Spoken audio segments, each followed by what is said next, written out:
Welcome to another episode of Mastermind Bites. Hi, my name is Fong. I'm an entrepreneur, business strategist, real estate investor, speaker, and also a best-selling author. And every single day, I help others unlock potentials and guide them to succeed.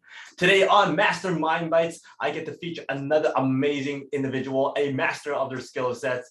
And the reason why I have this show is because over the last few years, I've been very, very blessed and fortunate to meet some amazing individuals, some very, very successful superstars, and also masters of their skill sets, and being able to learn from them, hear them speak, listen to their story, and just get those lessons learned so we can apply it to our daily lives and also our business lives as well. And that's why I like to share those lessons with you. And without further ado, I'm very, very, very excited to be able to feature Mr. Wayne Gretzky. This guy is absolutely phenomenal. And if you are a hockey fan, if you're a Canadian, if you're a person from Edmonton like I am, you cannot not know about Wayne Gretzky. He is absolutely amazing, and he is a legend in what he does. For somebody who is a fan of hockey and also the Oilers and also a very, very proud Canadian, being able to meet Wayne Gretzky was one of those highlights of my life that I never thought I would ever get. And being able to see him, he was larger than life. He was one of those people who's very, very humble, very, very professional, and always had time for his fans, always had time to take photos, sign autographs, whatever it is. Just a class act and absolutely a great experience just to be able to meet him, talk to him, and just see him in his element. And I've also had the opportunity to see him live playing hockey, and that was also very, very phenomenal. And just see him on the ice, get to see him play the game of hockey, something that he's absolutely amazing at, and it was absolutely a great time. He is so amazing that he owns over 40 official records in the NHL. He also has over 15 playoff records, over 6 All-Star records, and a whole list of other records that's not even listed. And that's absolutely amazing. You could just, there's a whole Wikipedia page just dedicated on his awards alone. But some of the most amazing ones is scoring 50 goals in 39 games. He has the most goals in a season. I think it was 92. He has the most goals ever as a NHL player. He has gotten over 200 points in 4 seasons. Right now, it's even harder to just get one season with 100 points, but he's gotten 4 with 200 points.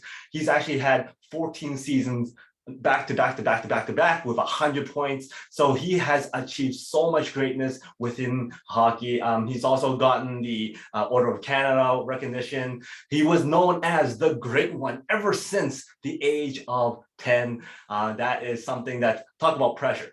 10 years old and you're already known as the Great One.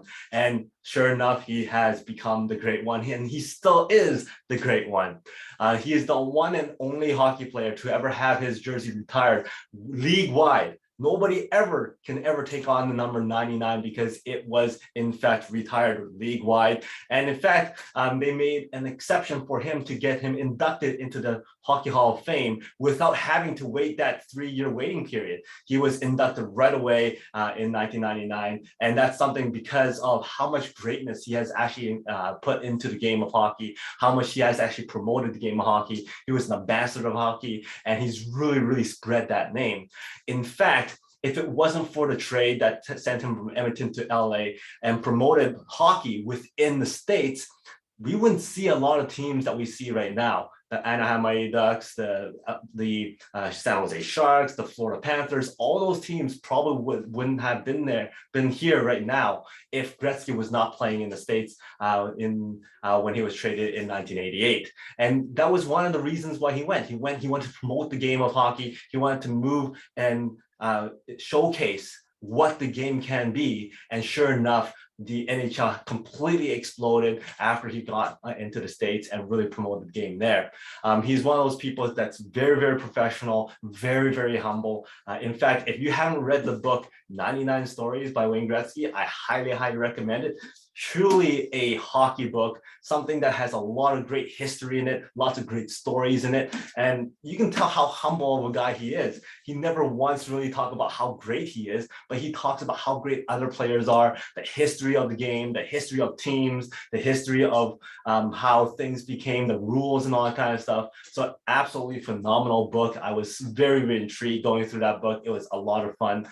He always talks about how important his coaches were, his teammates were, his parents were, and all that kind of stuff. And constantly, any kind of interview you see, any kind of talk that he does, he always talks about the people around him. He talks about the teammates who helped him get to where he is. He also always talked about his dad and his mom and how important they were. How when you're teammates, you always check your ego at the door and you play for that name on the chest and not for the name on the back. Something that even Mark Messier and Yari Curry and all those guys talked about when I was able to meet them and hear them talk about their stories.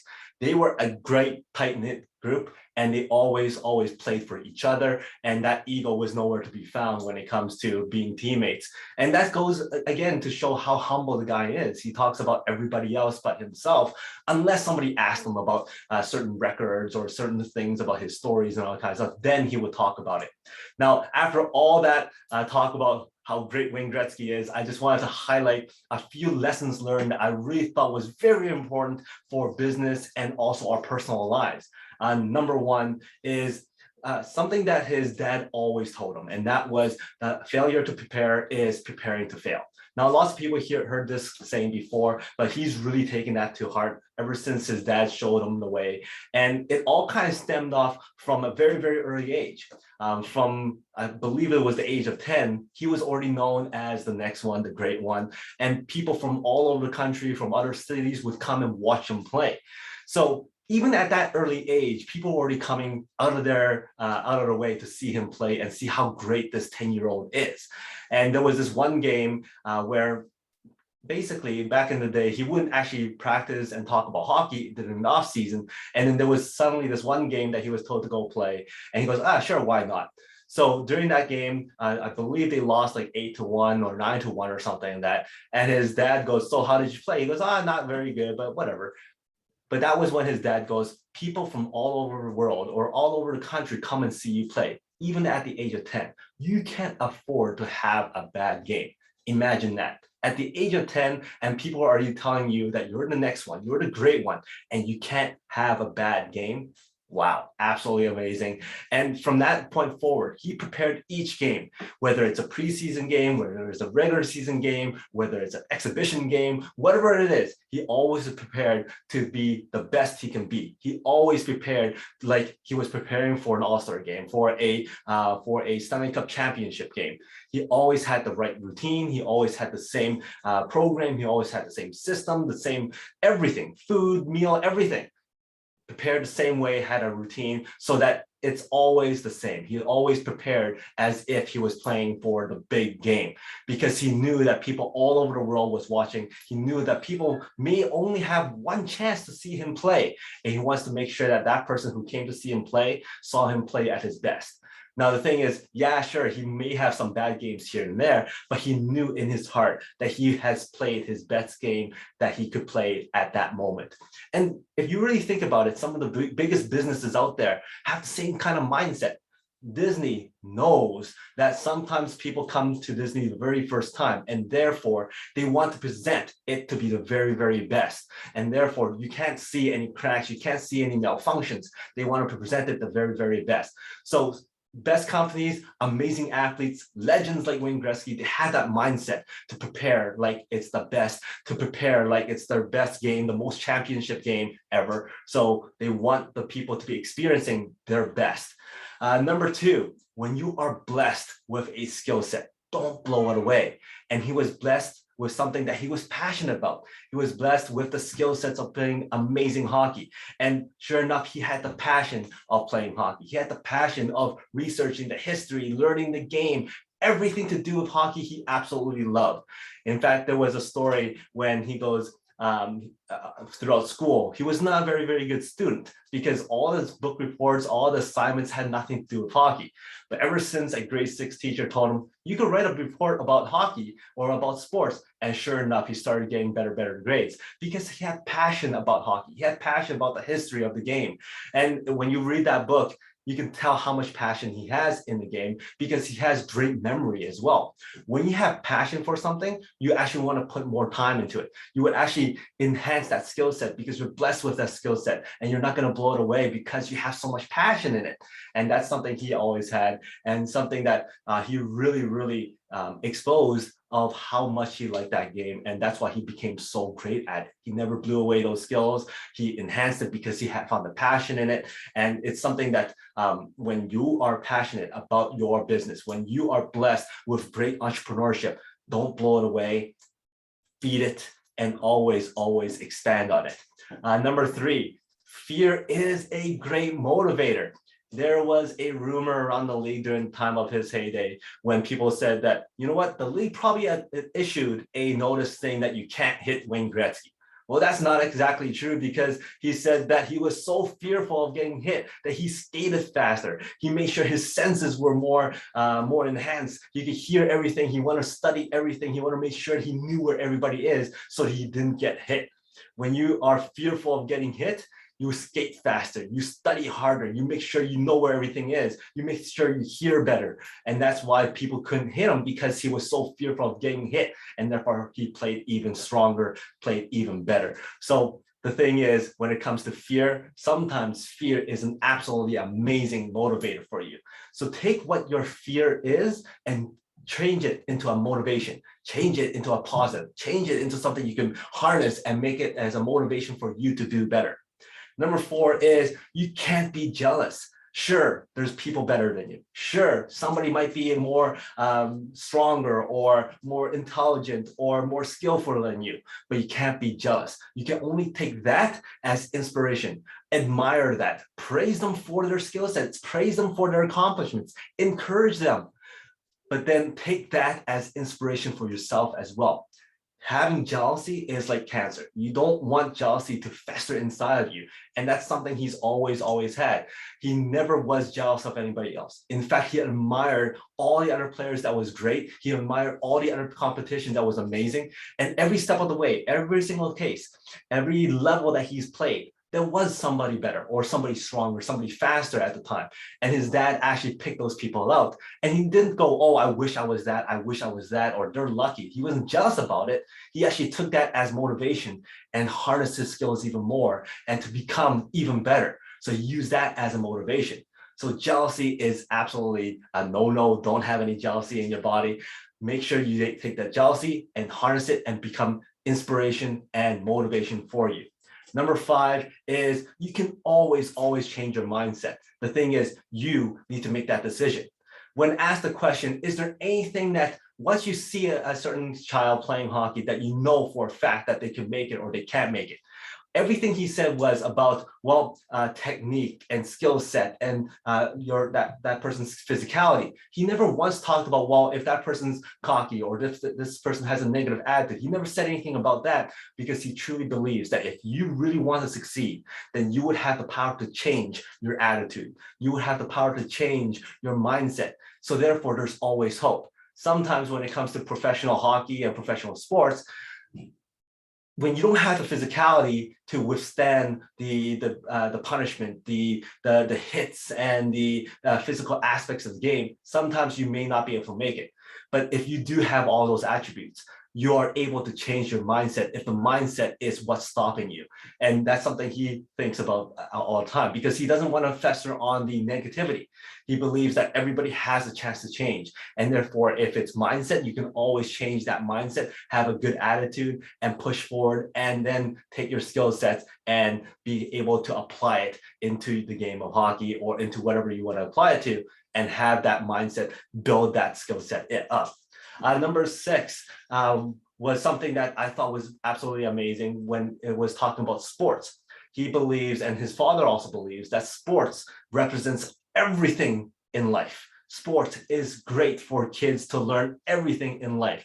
Everything that you experience in sports can be directly related into something in real life. You are challenged with adversity, and that's life. You are challenged with a competition in sports, and that's life. There you learn about teammates, you learn about hard work, you learn about pressure, you learn about all that kind of stuff in sports.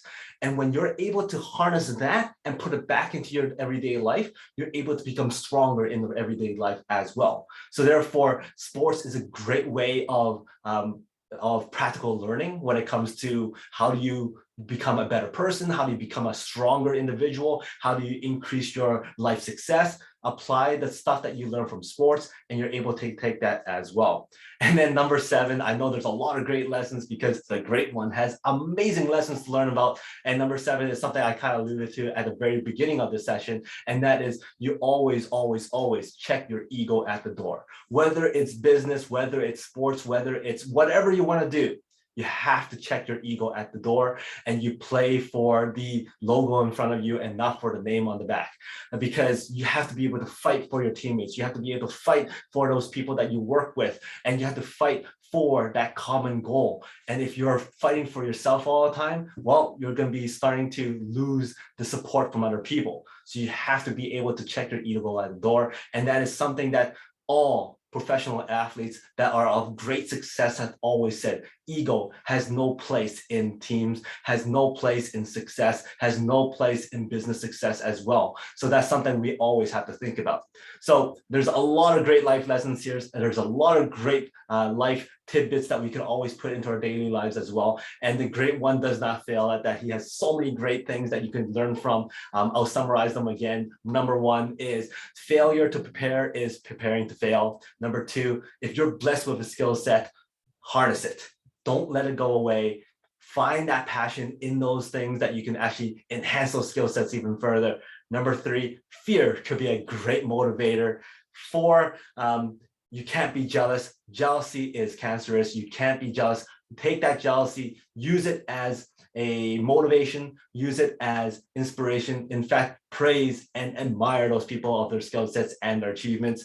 Number 5 is you can always, always, always change your mindset if you choose to. Number 6 is the sports is a great way of learning life lessons. And then number 7, there's no space for ego. So I hope you like this episode on Wayne Gretzky and life lessons that I've learned from him, and how you can apply those into your life and also your business. And then also, if you like this episode, please go back to my other Mastermind Bites. I have a lot of those. And if you like this show, I have a lot of other shows, the Peak Potential Success Show, the Make More Mind Bites, and also Unlocking the Mind Behind. Make more, work less. I look forward to your comments. Thank you for your support. Thank you for your likes. Thank you for your follows. I love seeing your comments. I love commenting back on them. So until next time, today is the day to unlock your peak potential. I'll see you later.